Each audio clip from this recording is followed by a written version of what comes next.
I'm Cheryl Scott, and you're watching the Scott Emo Show. One of my favorite bands, Outkast, once said, "You can plan a pretty picnic, but you can't predict the weather." Miss Cheryl Scott, welcome to the Scott Emo Show. Nice intro. I like it. Was Thanks it good? for having me. Yes, it was great. Thank you very much. So everybody wants to know, who gets more mad at you when you get the weather wrong, your boss or the people of Chicago? You know what I have to say to this question? I definitely think people are affected when we don't necessarily get the weather 100% correct, but I think it's even a harder hit to the meteorologist. So if I get the weather wrong... You're hard on yourself. Yes, I'm very hard on myself, but I think a lot of scientists are. Then we take it harder, like, okay, what happened? What didn't go right? What did I miss? You have to assess the entire situation. But, I mean, everywhere you go, a meteorologist, we get, you're wrong 80-90% of the time, right? Oh, yeah. I mean, that's what people say. Let's be honest. You get paid to be wrong. Not true. I think we do, necessarily... We tell the weather, and we're pretty on and accurate, at least 5 to 7 days. So that's a perfect segue to the next question. Where do you get your weather information from in order to deliver the weather, the cast? Well, you study to become a meteorologist, right? So when you're at school, you're learning, how you predict the weather. A lot of it comes down to these hardcore calculations of the atmosphere, the upper atmosphere, and those calculations are now run and put into computers, and certain models ingest this information and then spit it out. So we look at a bunch of different models, and we compare them and contrast them and see which one's more right, which one we favor more, which one's handling the situation better. We look how it's been acting in the past and where it's going to, go out in the future. Yeah. So there's a bunch of different Is it a lot models. more predicting than it is like a science? I mean, how do you predict the weather? Right? I mean, it's kind of impossible. It's hard because it's an imprecise science. Got it. Yeah. But you can predict to a certain degree. Right. Nostradamus predicted. He was spot on a few things. Exactly. He wasn't right on everything. Not everything. We can't always be 100% right. But I think the biggest thing is just to get the information out and keep viewers informed. Yeah. Especially, when there's severe weather. Right. So stop giving Cheryl a hard time. It's an imprecise science, so leave her alone. So let's say, now let's get into the more personal things. So one of our Facebook fans, Greg, wanted to know, when you post a photo of yourself on Twitter, a lot of creepy dudes hit you back with a lot of creepy comments. How do you deal with those? Because it must be awkward. It's interesting. I have to say that I do, number one, appreciate the support, and sometimes it's flattering to get recognized and the viewers to like you, but then there's that line that some people decide to cross. So on top of me posting everything on social media, and a lot of people ask if I have an intern, is this me? Totally. That's also a good question. Yeah, I control everything I post on Facebook and Twitter. I'm the one putting all that information out there. I'm the one responding and commenting, and it's all me. So I have to monitor everything that is posted. Now, I've had to block a few people. I've had to delete a few comments. Yeah. So it's just monitoring it, and sometimes people do cross that line. All right. So don't cross the line with Cheryl, people. She's a cool girl, and it's not appropriate. So, besides, I know you like to stay at home once in a while, not always go out. You said you were in bed because you were locked up because of allergies. You're probably watching your favorite movie, The Wizard of Oz. Yes. Right? I did read on that, so that's very cool. What's one thing you like to do in the brutal winters of Chicago? I mean, because it's brutal out there, and a lot of girls just like to hibernate. My wife being one of them. Winters are rough, but for me, a meteorologist, that's what we live for. I'm in a city where we have weather. It's almost Yeah. job security. Winter weather, precipitation, snow, blizzards. That's keeping me Super valid busy. point. Busy, right? Never thought about it like that. Super valid. And for personal benefit, I guess I have to say that I travel and go to warmer places when it's brutally cold. Right. You have to You're take from those South escapes. Jersey, so you're familiar with the cold. But Chicago weather, is it worse than South Jersey? Cold was? I think it's the wind. Oh, the wind's bad. Combination The wind of the wind will off kill the you. lake. And I did work in Erie, Pennsylvania too. And Erie was way worse than Chicago. Right on. 145 inches of snow my first summer there.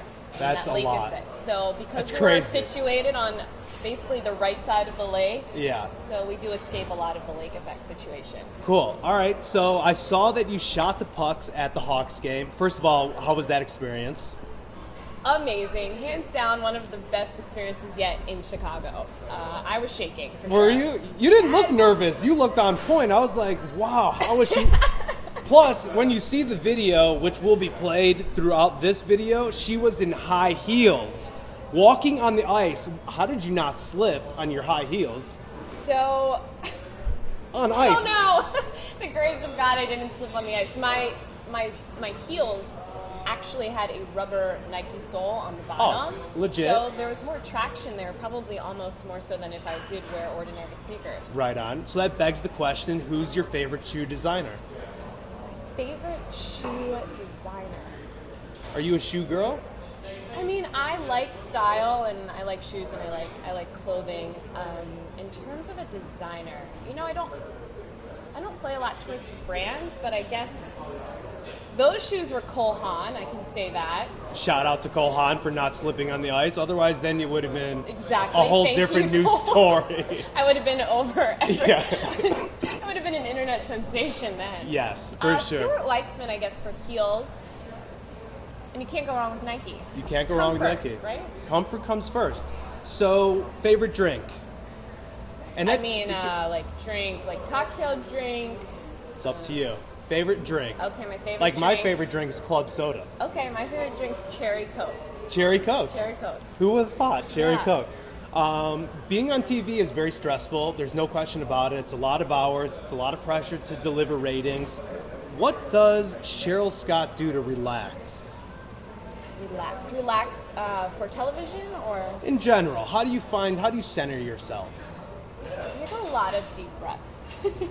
That's one way. I do have to say that since I've been on TV for 5 years now, it's not as stressful, but there are stressful situations. Got it. So in terms of severe weather, that's if you're thrown something out of left field or you have to deal with something that you're not used to dealing with, Yeah. then you get a little shaky. Yeah.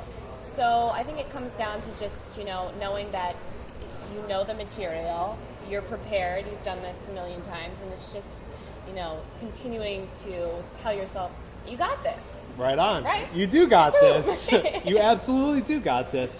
So nobody's perfect, right? It's just essentially the way it is. What are some vices you have? Besides eating a delicious cake ball from Westtown Bakery. I do love desserts, but that's not a vice. That's awesome. That's awesome. Yeah, that's no bad vice. That's What are living some of my life. Vices. Okay, I have the worst memory ever. Okay. Like terrible memory. And anyone that knows me knows this is so true. Do you remember my name? Yes, Scott. Okay. All right, so we're good. Who and what inspires you? Who and what inspires me? Oh my gosh, that's such a loaded question. Yeah. There have been so many influential people in my life that I couldn't pin it down to just one, from my mentors to my mom, who have instilled, so much value into who I am today. But when it comes to my job, I think it's the viewers and the community that keep me grounded and continue to inspire me and continue to allow me to, reach a level of, not so much success, but appreciation Right on. for what I do. Right on. Especially That's beautiful, yeah. Yeah, in terms of severe weather, a lot of people think that my job just comes down to, oh, it's going to be sunny, wear your sunglasses, or it's going to rain, wear your rain boots. But a lot of people don't realize what happens in terms of severe weather. I've been on site after a tornado has ripped through a city.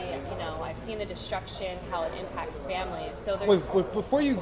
People that are on site during those storms, in my opinion, those people are nuts. Well, it's like, well, I'm here in the storm and it is rain. It's like, what are you doing right now? Go and shelter.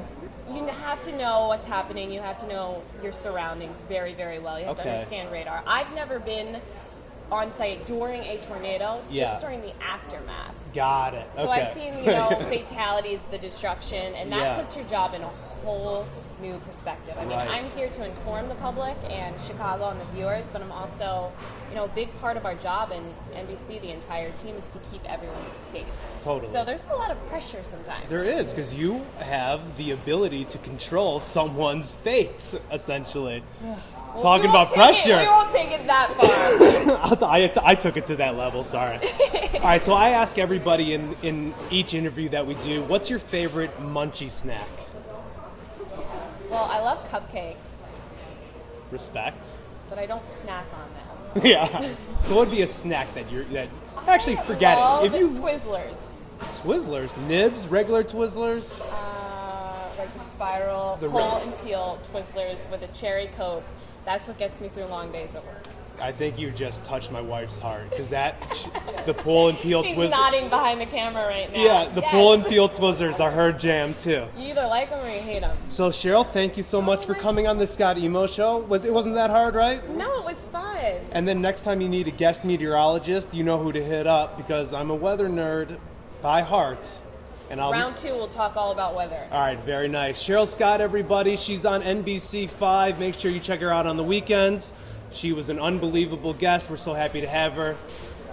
What else can I say? Cheryl Scott. Thank you. Thank you.